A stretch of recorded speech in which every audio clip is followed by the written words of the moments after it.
বন্ধুরা সবাই কেমন আছো? আশা করি সবাই ভালো আছো। তো রোজকার মতন আমি দেখো চলে এসেছি বিশাখাশীল তোমাদের সাথে রান্নার মেনুর ভিডিও শেয়ার করতে। রোজকার বলাটা ভুল, যেহেতু রোজকার সময় পাই না, ভিডিও এডিট করা হয় না, তাই ফটো পোস্ট করি মাঝে মধ্যে। তো আজকে দুপুরে কি কি রান্না হয়েছে সেটাই তোমাদের সাথে শেয়ার করব।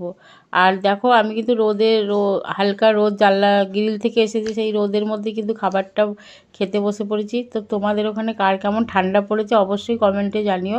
আমাদের এখানে কিন্তু মোটামুটি ভালোই ঠান্ডা পড়েছে। তো মাঝে মধ্যে মেঘ করছে, একটু গরম গরম ভাবও আবার হচ্ছে, আবার হাওয়াও দিচ্ছে। দুটো মিলিয়ে ঠান্ডা মোটামুটি মিডিয়াম রয়েছে। তো দেখো এখানে নিয়ে নিলাম গরম গরম এক বাটি ভাত, আর নিয়ে নিয়েছি লঙ্কা পেঁয়াজ, আর এখানে আছে পাঁচমিশালি একটা সবজি, যেটা শিম বেগুন আলু বিনস গাজর এসব দিয়ে করেছি। এই সবজিটা কিন্তু দারুণ লাগে শীতকালের সবজি। আর দেখো এখানে আছে মুসুরির ডাল ফুলকপি দিয়ে, গাঢ় গাঢ় করে মুসুরির ডাল পেঁয়াজ ফোড়ন দিয়ে ফুলকপি দিয়ে। এর মধ্যে কিন্তু আজকে আমি ধনেপাতা টমেটো দিইনি।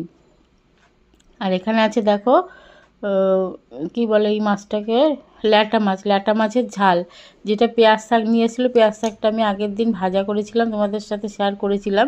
সেই পেঁয়াজ শাকের গোড়াটা রেখে দিই, গোড়াটা একটু ছোটো ছোটো পেঁয়াজ থাকে, সেটা রেখে দিল, সেটা দিয়ে ল্যাটা মাছের শুকনো শুকনো করে ঝাল করেছি। আর দেখো এখানে আছে ডিমের অমলেট। তো আজকে দুপুরের আমার এইটুকুই আয়োজন। যদি ভিডিও ভালো লাগে একটা কথাই বলবো, ভিডিও কেউ স্কিপ না করে পুরো ভিডিও দেখে একটা সুন্দর গঠনমূলক কমেন্ট করো। তো আর এরকম রোজ রোজ ভিডিও তোমাদের সাথে আমি নিয়ে আসবো। তো চলো টাটা বাই, সবাই ভালো থেকো।